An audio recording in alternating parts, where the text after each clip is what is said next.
Hey, what's up? Thank you for watching this video. I am getting ready to make shampoo bars and conditioner bars.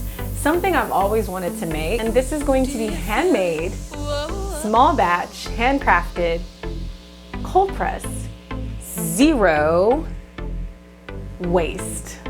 Watch me whip up something cool. Grab your list of ingredients, your special tools, and let's get to making. First thing first, handmade soap is all about your oils. So you choose oils that you're comfortable with using, that's safe for your skin, and that are sustainable, if that is your choice, of course. I'm gonna go with some avocado oil, organic cold pressed coconut oil, black Jamaican castor oil, and good old trusty extra virgin olive oil. That's what we're using here. But of course, don't forget to take a little bit of rubbing alcohol and sanitize your area. It's always good and safe to be clean and sanitized. We all know that alcohol rids of germs and other airborne illnesses. Okay, awesome. I also have my trusted bag of raw, unrefined shea butter. This is going to be great for the soap and great for hair. Okay, what we're doing here is we're going to measure out our oils with our kitchen scale.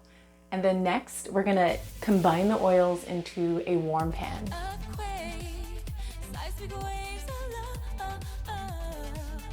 Next, 11 ounces of olive oil.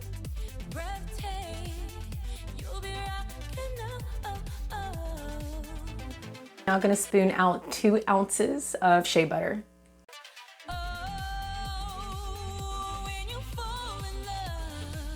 And last but not least, I'm going to add raw cold pressed coconut oil.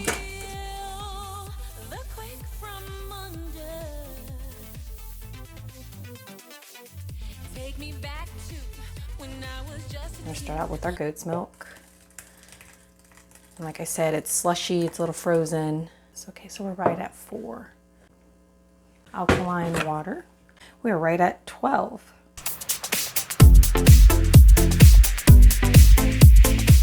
Our next and very most important step is to measure out our lye. Got the 12 ounces of water.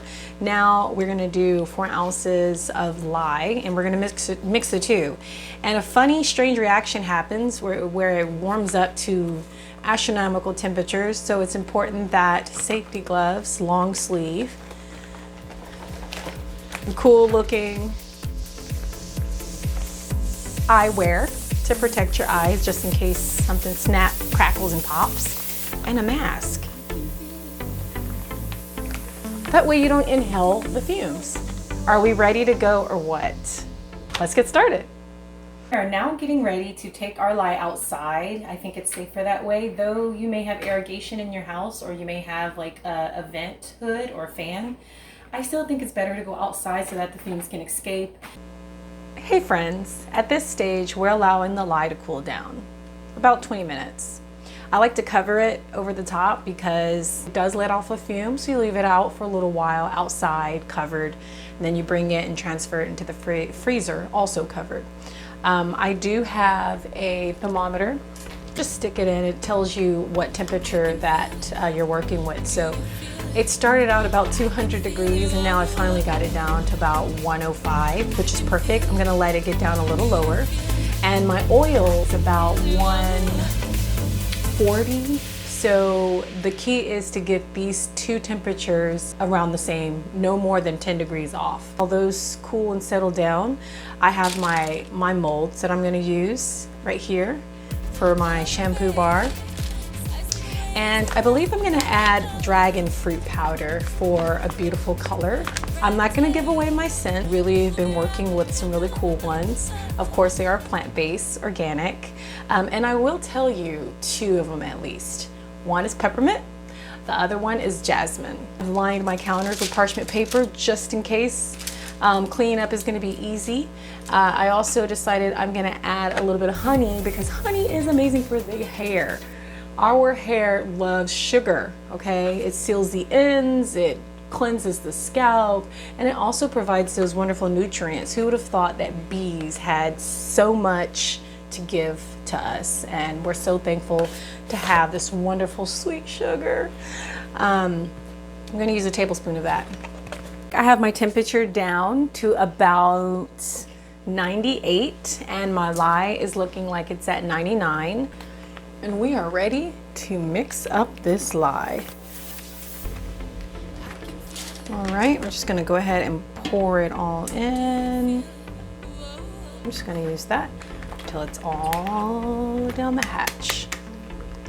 And that is making sure that our mixture comes to trace. It's already looking really good, the ratio.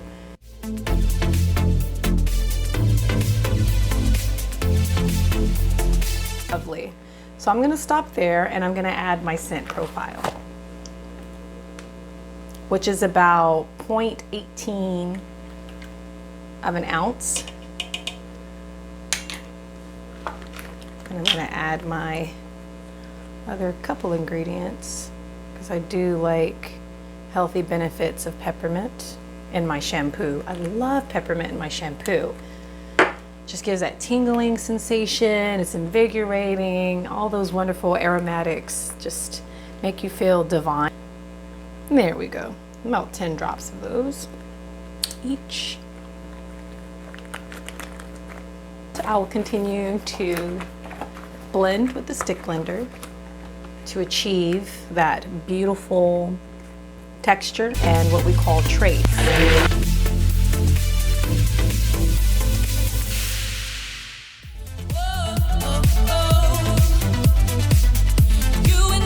It's like I'm cooking here. That's really good wheat protein for hair. That's just gonna go in the soap, create a nice balance, cleansing, and hair growth.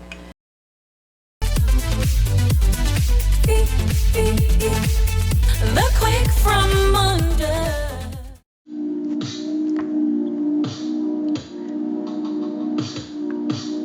Right, can't forget our 1 tablespoon of honey, raw local honey. That was about a tablespoon.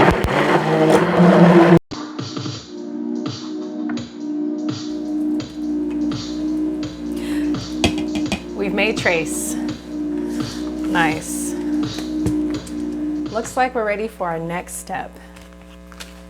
And that's putting our lye into molds. If I don't knock anything over. My first mold I'm gonna do just plain and simple.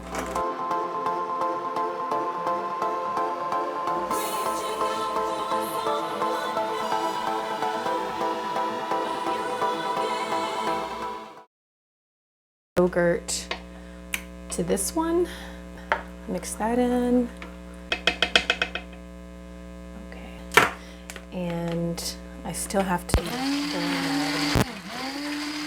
Right, so we blended the yogurt in. This is for the conditioning part of the base. So it's like a shampoo conditioner mixture actually. To tell the two apart, we're gonna cipher these. Looks like I might have a little more than I bargained for and I anticipated. Like so. And like so.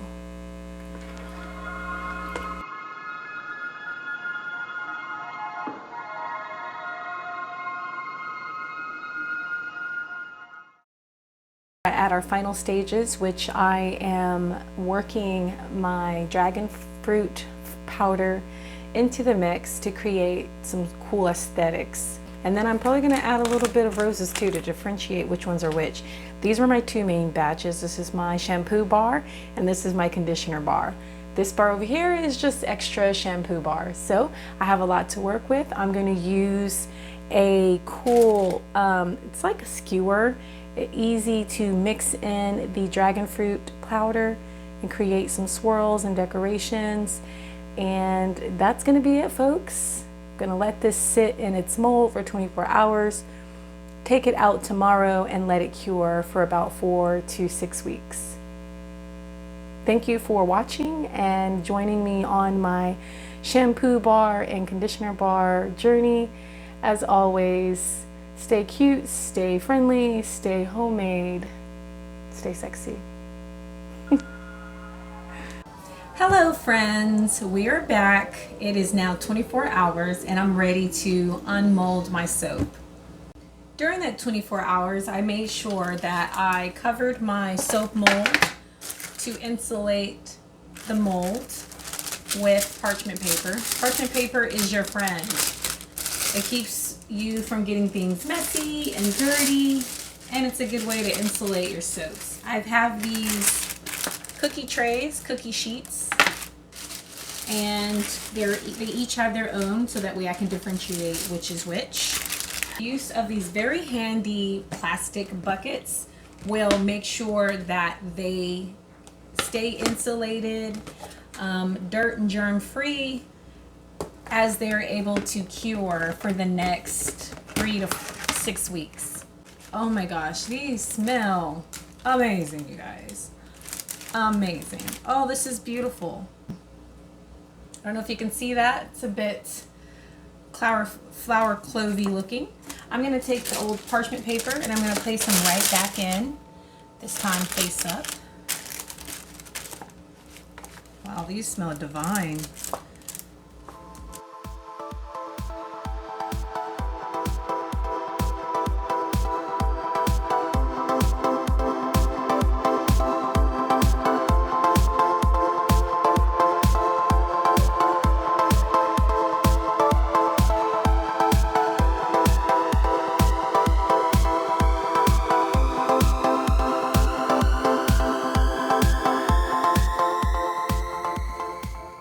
I believe those are my conditioner bars. These awesome shampoo and conditioner bars. They are just so lovely and beautiful. I'm very happy and pleased with what I am doing here. And again, it's all natural, sustainable, handcrafted by me. And that's what it's about. It's very important to remember that we all have responsibility, and this is just my inclusion to the world. So thank you for hanging out with me. I'm Naila. See you on the flip side.